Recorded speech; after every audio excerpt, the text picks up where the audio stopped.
Bihira sa mga hatchback o compact car na mayroong 360 camera. Pwede mo siyang laruin. Spinner ang tawag ng mga bata dito. So leather seat na rin yung kanyang ginamit dito sa kanyang upuan. Yes, meron tayong panoramic sunroof na bibihira natin makita sa mga hatchback or compact car na katulad nito.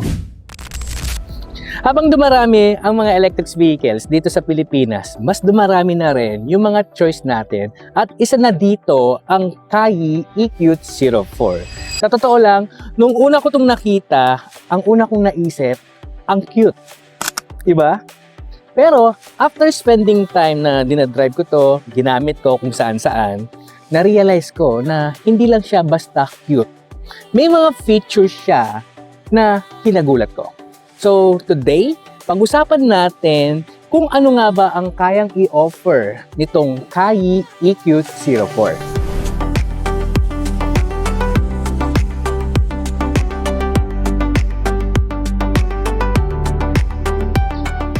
So immediately, manonotice mo dito yung pagka-youthful at yung kanyang pagka-modern styling na. So according to Kayi, ang EQ04 ay inspired by a running cheetah. So, ang dami niya mga smooth body lines. And, of course, kita niyo naman, may mga proportion ito na sporty na rin. So, start tayo sa kanyang headlight. So, nakikita niyo dito, LED na yung kanyang Hawkeye headlight. Then, may logo siya rito. May black accent dito. Then, of course, sarado na yung kanyang mga grille for smooth and aerodynamic styling. So, doon naman tayo sa kanyang side. So, bago tayo mag-upisa, sa side profile, ang ganda ng kanyang key. Pwede mo siyang laruin. Spinner ang tawag ng mga bata dito. So, habang traffic, pwede mong laruin to. Anyway, meron itong passive keyless entry. As you can see, di ba? So, easy to access dito sa loob. So, isa sa mga gusto ko rito, yung kanyang plus door handle. Then, meron siyang mga short body lines. Kita nyo naman dito sa baba. Yan yung binanggit ko kanina. Then, yung side mirror niya, integrated na yung turn signal. Adjustable yung kanyang mga mirrors. And, meron tayong 15-inch na gulong. And, naka-hubcap pa.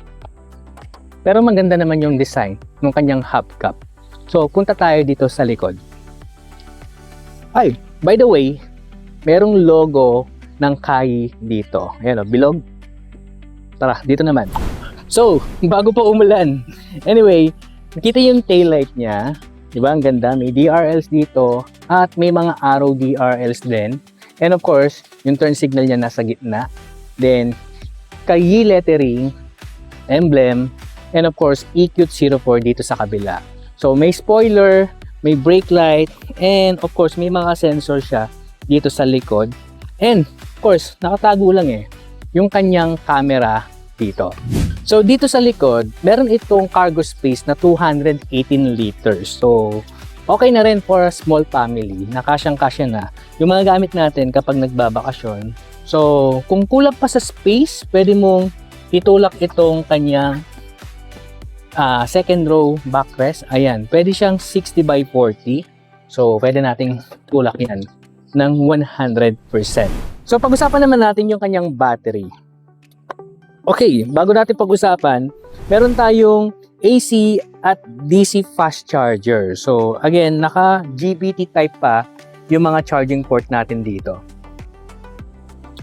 So, pagdating sa battery and capacity niya, itong 400 kilometers variant na ating nire-review, meron itong 39.83 kWh lithium-ion phosphate na CATL yung kanyang brand. So, again, kilala yan pagdating sa pag-develop ng mga battery. So, pagdating sa 300 kilometers variant naman, meron tayong 28.08 kWh na lithium-ion phosphate din. So, yan yung kanyang battery type at capacity.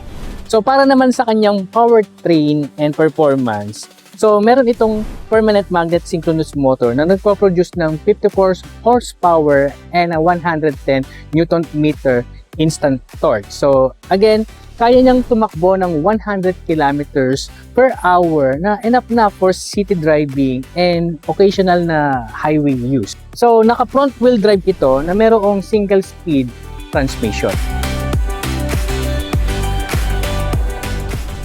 So pagpasok mo pa lang dito sa loob, ito siguro yung pinaka-biggest surprises ng EQ04. So minimalist or napaka-clean nung kanyang dashboard. So again, modern pa rin yung kanyang datingan. So sa gitna nito, meron tayong floating 10.25 inches na infotainment touchscreen.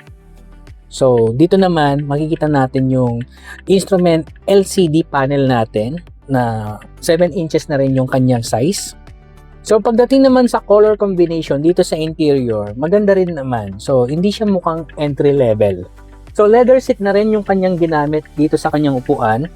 So comfortable yung kanyang mga cushioning. Then meron tayong armrest dito. So bagay ito for daily commute, no? At isa pang maganda rito, naka-pass-through seat na siya na pwede kang lumipat dito na mas pinadali na. Yan, subukan natin. Ayan o, napakadali lang lumipat. So, nagustuhan ko yung ganyan. Lalo na sa mga tight parking na ang pwede mo lang buksan yung sa right side. And yes, meron tayong panoramic sunroof na bibihira natin makita sa mga hatchback or compact car na katulad nito. Dito yung kanyang settings para sa car. Ang maganda rito, napansin ko dito na habang inuwi ko, meron siyang walk me home. So, bihira din yan sa mga hatchback na katulad nito na meron siyang follow me home na feature. So, ang maganda rito, meron din siyang regen braking o yung kanyang recovery. So, pwede mong dagdagan yung intensity ng 2, 3, or depende sa'yo kay EV. Ang mode naman nito, 4. Meron tayong Eco Plus, Eco, Normal, at Sports Mode. Meron itong car beat. So again, wala tayong Apple CarPlay or Android Auto. Pero meron naman tayong car beat na pwede mong i-connect yung phone mo for phone mirroring. So sa pagbaba natin dito, meron tayong aircon control. So access para sa 360 camera and even here para mas madali na habang nagda-drive. So again, bihira sa mga hatchback o compact car na merong 360 camera. Kadalasan, reverse camera lang ang meron or ano lang, front and rear lang. So, ang ganda rin, meron tayong rose gold na lining dito. Ayan, very youthful din yung design niya. So, may pagka-piano black din dito. Then, ito yung aircon vents niya. Then, meron din dito sa kabilaan. At, meron tayong speaker o monitoring speaker dito. Adjustable mirror para dito sa baba at adjustable na rin yung kanyang headlight. So dito sa side yung controls for our window, one touch down, you know, 'di ba? So meron tayong speaker dito sa baba at bottle holder dito. Ito naman sa ilalim, makikita natin dito, yan, meron tayong pockets dito, yan para sa RFID, resibo. Meron tayong 12 volt socket dito na cigarette type or lighter type. Then, may USB outlet for charging and Type-C na rin. So, may extra pocket dito and here para lagay sa cellphone natin. Pwede natin ilagay yung cellphone natin dyan. So, dual cup holder. So, may maliit na lagayan dito and of course dito na rin para dun sa ating mga nakasakay sa likod. Pagdating sa manibela, okay, maganda rin naman siyang hawakan. So, meron tayong KAI logo rito. Then, controls para sa ating instrument panel and media playback dito sa kabila. At doon naman tayo sa likod. So, again, mas ma-appreciate mo yung panoramic sunroof dito sa likod kasi kitang-kita mo yung nasa labas. So, may mga pockets tayo dito. Ayan, same lang din dito sa kabila. So, meron tayong handles. So, okay, soft leather din dito sa kanyang armrest dito. May speaker. So, maluwag yung ating legroom. Actually, ito yung aking driving position. So, ang luwag nito. Yung headroom naman natin, ayan, 5'6" po ako kay EV. So, pwede kong umupo sa gitna dahil nga meron tayong backrest din para sa gitna. And of course, naka-isofix na rin dito. Then, yan, pwede kang umupo. Maganda rin din yung cushioning dito. And tamang-tama lang, makakapag-relax ka habang nasa biyahe.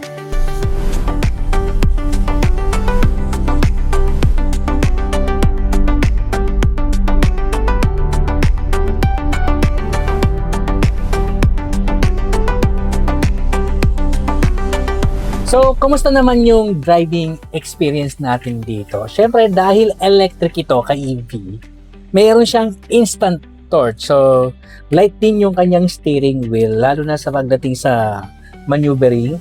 So, napaka-light niya. So, madali din siyang iikot kasi nga compact car lang ito. So, madali rin sa mga singitan, lalo na dito sa city driving.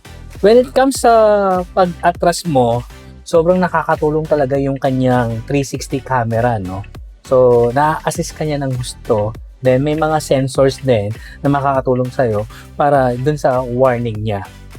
Then, sa suspension niya is yun nga, tune for comfort. So, mga uneven road, okay lang. Kasi hindi ko masyado nararamdaman din. Then, sa visibility is good. The comfort, the dimension is very friendly, especially sa mga beginner drivers natin dyan or sa mga first-time EV owner na gagamit ito. So, maganda siyang gamitin ka EV kung first time mo rin. Hindi naman tayo nabitin ito. And yung range, 400 kilometers, mahaba-haba rin naman to. Panoorin nyo na lang yung ating mga previous video nitong electric vehicle na to. Meron tayong driving experience dito na pwede nyo panoorin sa YouTube channel natin. So ngayon ko lang talaga siya ginawan ng full review. Now let's talk about the price. The 300 km variant priced at 868,000 pesos, while the 400 kilometers variant is priced at 958,000 pesos. So kung gusto nyong makita ng personal at ma-test drive, book your test drive at EV Supreme. So kung naghahanap ka ng compact EV na madaling i-drive, practical for everyday use at loaded na mga modern features, this is the Kayee EQ04. So definitely, pwede mong i-consider to as your first EV. So hindi lang siya cute, it's a practical EV na built for Filipino drivers. I'm Mark from EV Channel PH. Always stay charged. Drive this electric.